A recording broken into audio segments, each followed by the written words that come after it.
రోజు భారతదేశానికి చెందిన ఏటీఎస్ అంటే యాంటీ టెర్రరిజం స్క్వాడ్ హైదరాబాద్ కు చెందిన 35 ఏళ్ల డాక్టర్ అహ్మద్ మొయిద్దీన్ సయ్యద్ ను అరెస్ట్ చేశారు. అహ్మద్ చైనాలో ఎంబీబీఎస్ చేశాడు. అహ్మద్ భారతదేశంలో కెమికల్ వార్ అంటే రసాయన యుద్ధం చేయడానికి కుట్ర చేశాడు. ఆముద నూనె విత్తనాలు ఉంటాయి కదా, క్యాస్టర్ ఆయిల్ సీడ్స్ ను ప్రెస్ లేదా ప్రాసెస్ చేస్తే రైజిన్ అనే ఒక ప్రోటీన్ బేస్డ్ పాయిజన్ బయటకు వస్తుంది. ఈ రైజిన్ కెమికల్ ను ఢిల్లీ, అహ్మదాబాద్, లక్నో వంటి నగరాల్లో ఉన్న దేవాలయాల్లో, కాశ్మీర్ వంటి సెన్సిటివ్ ఏరియాస్ లో ప్రసాదంలో లేదా ఫుడ్ అండ్ వాటర్ లో కలిపి ప్రజల్ని చంపడానికి చాలా పెద్ద కుట్ర చేశాడు. డాక్టర్ అహ్మద్ టార్గెట్ చేయాలి అనుకున్న స్పెసిఫిక్ ప్లేసెస్ లో ఒకటి ఉత్తరప్రదేశ్ లక్నోలో ఉన్న రాష్ట్రీయ స్వయం సేవక్ యొక్క ఆఫీస్ అంటే ఆర్ఎస్ఎస్ ఆఫీస్ పై, సెకండ్ లొకేషన్ వెస్ట్ ఢిల్లీలో ఉన్న ఆజాద్ మండీపై దాడి చేయాలి అనుకున్నారు. ఆజాద్ మండీలో 80% మెజారిటీ హిందూ వ్యాపారస్తులే ఉంటారు. మూడవ location Ahmedabad Naroda fruit market పై. ఇది చాలా బిజీ మార్కెట్, ప్రజల్లో భయాన్ని నింపడానికి దీన్ని టార్గెట్ చేశారు. ఆర్ఎస్ఎస్ ఆఫీస్ పై దాడి చేసి కమ్యూనల్ గొడవలు రేకెత్తించడానికి ప్లాన్ చేశారు. పాక్ లో కూర్చున్న హ్యాండ్లర్స్ వీళ్ళను గైడ్ చేస్తున్నారు. మీరు ఇప్పటి వరకు nuclear war, drone war, missile war, even cyber and electronic warfare గురించి లేదా ఇన్ఫర్మేషన్ వార్ఫేర్ గురించి వినే ఉంటారు. But ISIS, Pak based ISKP వంటి ఉగ్రవాద సంస్థలు భారతదేశంలో ఉగ్రవాదం చేయడానికి ఎంచుకున్న సరికొత్త యుద్ధ నీతి పేరు కెమికల్ వార్ఫేర్, రసాయన యుద్ధం.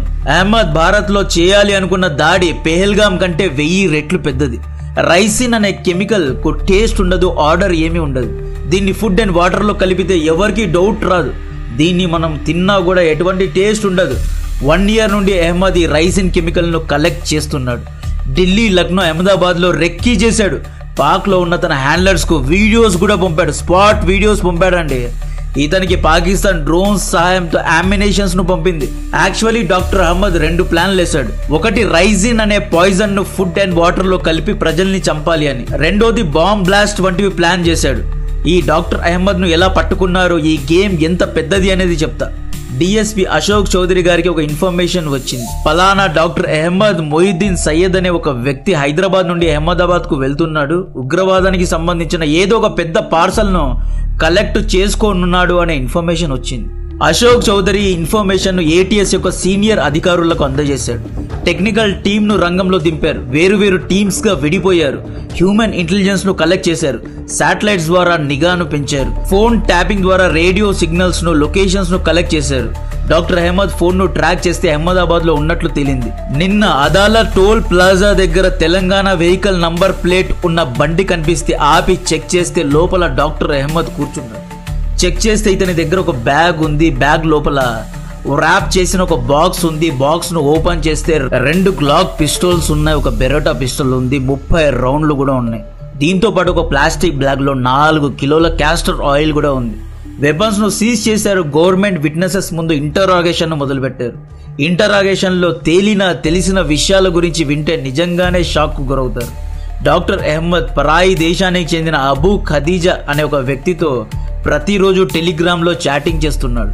ఇతని మెంటాలిటీ రాడికల్ గా ఉండేది అనమాట. అంటే ఇతన్ని బ్రెయిన్ వాష్ చేసేశారు. భారతదేశానికి వ్యతిరేకంగా విషాన్ని నింపేశారు. చాలా పెద్ద మొత్తంలో దాడి చేయడానికి ప్లానింగ్ చేశాను అని డాక్టర్ అహ్మద్ ఒప్పుకున్నాడు. అబూ ఖదీజా డైరెక్షన్స్ ను ఫాలో అయ్యాడు doctor Ahmed.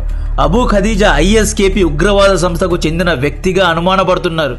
Castor oil seeds ద్వారా వచ్చే వేస్ట్ ను, రైజిన్ అనబడే ప్రోటీన్ బేస్డ్ పాయిజన్ ను ఫుడ్ అండ్ వాటర్ లో కలిపి మాస్ గా పెద్ద మొత్తంలో హత్యలు చేయాలి అనుకున్నాడు. ఈ రైజిన్ ఎంత డేంజరస్ అంటే జస్ట్ దీన్ని పీలిస్తే ఊపిరి ఆగిపోతుంది. దీనికి యాంటీడాట్స్ లేవు, దీనికి మెడిసిన్స్ లేవు. ఒక్కసారి దీనికి మీరు ఎక్స్పోజ్ అయితే ఎటువంటి మాత్రలు మిమ్మల్ని కాపాడవు అన్నమాట. ఇతని దగ్గర పిస్టోల్స్ ఎలా వచ్చాయి అంటే పాకిస్తాన్, రాజస్థాన్ బార్డర్ లో హనుమాన్ గర్ నుండి పాకిస్తాన్ డ్రోన్స్ ద్వారా వెపన్స్ ను సప్లై చేసి. యాక్చువల్లీ డాక్టర్ అహ్మద్ అహ్మదాబాద్ కు ఎందుకు వచ్చాడు అంటే రాజస్థాన్ బార్డర్ నుండి పాక్ ద్వారా ఒక పార్సల్ వచ్చింది కదా, ఆ పార్సల్ ను కలెక్ట్ చేయడానికి ఇతను అహ్మదాబాద్ కు వచ్చాడు. ఈ మధ్యలోనే ఏటీఎస్ అధికారుల్లో చాలా తెలివిగా ఇతన్ని పట్టుకున్నాడు. అహ్మద్ కాల్ రికార్డ్స్ ను చెక్ చేస్తే యూపీలో ఉన్న అజాద్ సులేమాన్ షేక్, ఇంకొక 20 ఏళ్ల మొహమ్మద్ సుహేల్ మొహమ్మద్, వీళ్ళిద్దరూ ఇతనికి హెల్ప్ చేస్తున్నారు అని చెప్పి ఇద్దరిని కూడా పట్టుకున్నారు. వీళ్ళిద్దరూ బాగా చదువుకున్నారు, డిగ్రీ కంప్లీట్ చేశారు. ఒకరు టైలర్ ఉద్యోగం చేస్తున్నారు. బాగా చదువుకున్న వారి యొక్క బ్రెయిన్ వాష్ చేస్తున్నారు.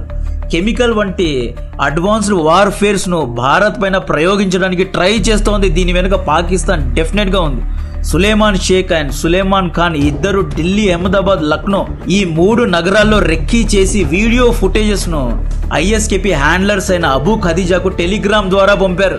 అంటే మేబీ పాక్ హ్యాండ్లర్సే ఈ పలానా ఏరియాస్ పై దాడి చేయండి, ఈ పలానా ఏరియాస్ పై రెక్కీ చేయండి అన్నట్లు స్ట్రాటజిక్ లొకేషన్స్ను ఎంచుకున్నారు అనమాట. ఇదే టైం పీరియడ్లో ఇంకొక ఇన్సిడెంట్ కూడా జరిగింది. జమ్మూ కాశ్మీర్ పోలీస్ 350 కిలోల ఎక్స్ప్లోజివ్స్ అంటే అమోనియం నైట్రేట్ ను సీజ్ చేశారు. ఈ ఎక్స్ప్లోజివ్స్ ఎవరి దగ్గర ఉన్నాయి అంటే ఫరీదాబాద్ కు చెందిన డాక్టర్ ఆదిల్ అహ్మద్ రాథేర్ దగ్గర ఈ ఎక్స్ప్లోజివ్స్ ఉన్నాయి. డాక్టర్ ఆదిల్ అహ్మద్ ఈ యుద్ధ ఆయుధాలను తన తోటి డాక్టర్స్ అయిన ముజమిల్ షకీల్ అండ్ షకీల్ ఈ ఇద్దరి ఇళ్లలో స్టోర్ చేసుకున్నాడంట. పోలీసులు ఈ ముగ్గురిని అరెస్ట్ చేశారు. Doctor Ahmad Al Falah hospital in Faridabad లో పనిచేస్తున్నాడు. ఫరీదాబాద్ పోలీస్ కమిషనర్ అయిన సత్యేంద్ర కుమార్ గుప్తా గారు ఏమంటున్నారు అంటే 20 టైమర్స్ కూడా ఉన్నాయంట. Explosives with timers. 20 టైమర్స్ అంటే 20 చోట్ల ప్లాన్ చేశారు. వీళ్ళ దగ్గర పిస్టోల్స్, మ్యాగజైన్స్ కూడా ఉన్నాయి, వాకీ టాకీస్ కూడా ఉన్నాయండి. డాక్టర్ అహ్మద్ దగ్గర 350 కిలోల ఎక్స్ప్లోజివ్స్ ఎందుకు ఉన్నాయి, ఎలా వచ్చాయి, వాకీ టాకీస్తో ఇతనికి ఏంటి పని, పిస్టోల్స్తో ఏంటి పని, 20 టైమర్స్తో ఏంటండి పని? అండ్ ఇంకొక హైదరాబాద్ డాక్టర్ అహ్మద్ దగ్గర రైజన్ ఉంది, 3 పిస్టోల్స్ ఉన్నాయి, 30 రౌండ్స్ ఆఫ్ బుల్లెట్స్ ఉన్నాయి. ఒక డాక్టర్ దగ్గర సెథోస్కోప్ ఉండాలా లేకపోతే యుద్ధ ఆయుధాలు ఉండాలా? యాక్చువల్లీ వీళ్ళు ఏం ప్లాన్ చేస్తున్నారు? ఈ డాక్టర్ అహ్మద్, ఫరీదాబాద్ డాక్టర్ అహ్మద్ ఏం చేశాడో తెలుసా? కొద్ది రోజుల ముందు జైషే మొహమ్మద్ కు సపోర్ట్ చేస్తూ పోస్టర్స్ ను అంటించాడు. సో ఇతను పోస్టర్స్ ను అంటించడాన్ని చూసి సోషల్ మీడియాను ట్రాక్ చేస్తే డాక్టర్ అహ్మద్ ఫరీదాబాద్ ను పట్టుకున్నారు. హైదరాబాద్ డాక్టర్ అహ్మద్ ఏం చేశాడో తెలుసా? ఇతను గత 1 ఇయర్ నుండి క్యాస్టర్ ఆయిల్ ను కలెక్ట్ చేసి రైసిన్ ను తయారు చేస్తున్నాడు. సో రైసిన్ దాదాపు 4 కిలోల వరకు తయారు చేసుకున్నాడు. కేవలం 1 గ్రామ్ రైసిన్ ని పీలిస్తేనే ఊపిరి ఆగిపోతుంది. అటువంటిది 4 కిలోల రైసిన్ ఫుడ్ అండ్ వాటర్లో కలిపితే ఎంత మంది చచ్చిపోతారు అనేది మీ ఊహకి వదిలేస్తున్నా.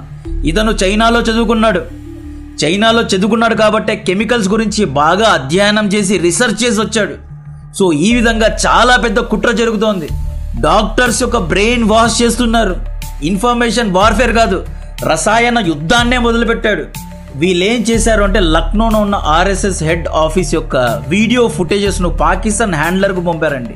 ఆర్ఎస్ఎస్ అనేది ఒక హిందూ సంస్థ కాబట్టి, ఒక హిందూ ఆర్గనైజేషన్ కాబట్టి ఆర్ఎస్ఎస్ పై దాడి చేస్తే న్యూస్ అనేది సెన్సేషన్ అవుతుంది. సో హిందూ ముస్లిమ్స్ అంటూ కమ్యూనల్ క్లాషెస్ చేయడానికే వీళ్ళు ఏమైనా ప్లాన్ చేశారా అనే వార్తలు కూడా వస్తున్నాయి. చాలా స్ట్రాంగ్ గా భారత్ దీనికి రెస్పాండ్ అవ్వాలి. దీని వెనక పాకిస్తాన్ ఉందా లేదా అనేది చెక్ చేయాలి. డెఫినెట్ గా డ్రోన్స్ ద్వారా పాకిస్తాన్ తప్పితే ఎవరే గానీ ఆర్మ్స్ అండ్ అమ్యునిషన్స్ ను పంపలేరు. కొత్తగా ఇప్పుడు ఏమైంది అంటే చొరబాటుదారులు తగ్గిపోయారు. డ్రోన్ వార్ఫైర్ మొదలైనప్పటి నుండి డ్రోన్స్ ద్వారా ఆర్మ్స్, అమ్యునిషన్స్, తెల్ల పౌడర్, డ్రగ్స్ వీటన్నిటినీ స్మగల్ చేస్తున్నారు. సో చాలా పెద్ద గేమ్ అసీం మునీర్ ఆడుతున్నాడు. రీసెంట్గా అసీం మునీర్ తమ యొక్క రాజ్యాంగంలో కొత్త అమెండ్మెంట్స్ ను తీసుకొచ్చి ఆర్టికల్ 243ని సవరించి కమాండర్ ఇన్ చీఫ్ అనబడే ఒక కొత్త పొజిషన్ను తీసుకొచ్చాడు. పాకిస్తాన్కు పర్మనెంట్ మిలిటరీ లీడర్ లాగా మిలిటరీ డిక్టేటర్ అవ్వాలి అని చూస్తున్నాడు. పొలిటికల్ పార్టీస్ అందరినీ తొక్కేసి, అంటే ఇమ్రాన్ ఖాన్ యొక్క పాకిస్తాన్ తెహ్రీకే ఇన్సాఫ్ పార్టీను తొక్కేసి ఇతనే కుర్చీపై పర్మనెంట్గా కూర్చోవాలి అని చూస్తున్నాడు. అసీం మునీర్ ఆల్రెడీ చాలా సార్లు భారత్ ను రెచ్చగొట్టాడు. పెహల్గామ్ లో దాడి జరగడానికి గల ముఖ్య కారణం అసీం మునీర్ యొక్క రెచ్చగొట్టే ప్రసంగాలే. సో డెఫినెట్ గా అసీం మునీర్ ఈసారి భారత్ యొక్క ప్రధాన నగరాలపై దాడి చేయడానికి ప్లాన్ చేస్తూ ఉండవచ్చు. ముంబై తరహాలో దాడిని రిపీట్ చేయడానికి ప్లాన్ చేస్తున్నారండి. సర్క్రిక్ ఐలాండ్ లో పాకిస్తాన్ ఆర్మీ యొక్క మూవ్మెంట్స్ పెరిగాయి. సర్క్రిక్ ఐలాండ్ క్లియర్ గా రాజస్థాన్, గుజరాత్, ముంబై ఈ బోర్డర్స్ లోనే ఉంటుంది. ముంబై 2008 దాడుల్లో కూడా 10 మంది ఉగ్రవాదులు సర్క్రీక్ యొక్క సముద్ర దారి గుండానే ముంబైలో చొరబడ్డారు. సో ఈ విధంగా డెఫినెట్ గా భారతీయ నగరాలను టార్గెట్ చేస్తున్నట్లు క్లియర్ గా కనిపిస్తోంది. సో దీని గురించిన మరిన్ని డీటెయిల్స్ ఇస్తూనే ఉంటా. కంటెంట్ నచ్చితే వీడియోను లైక్ చేయండి, ఛానల్ను సబ్స్క్రైబ్ చేసి అందరికీ షేర్ చేయండి. జై హింద్.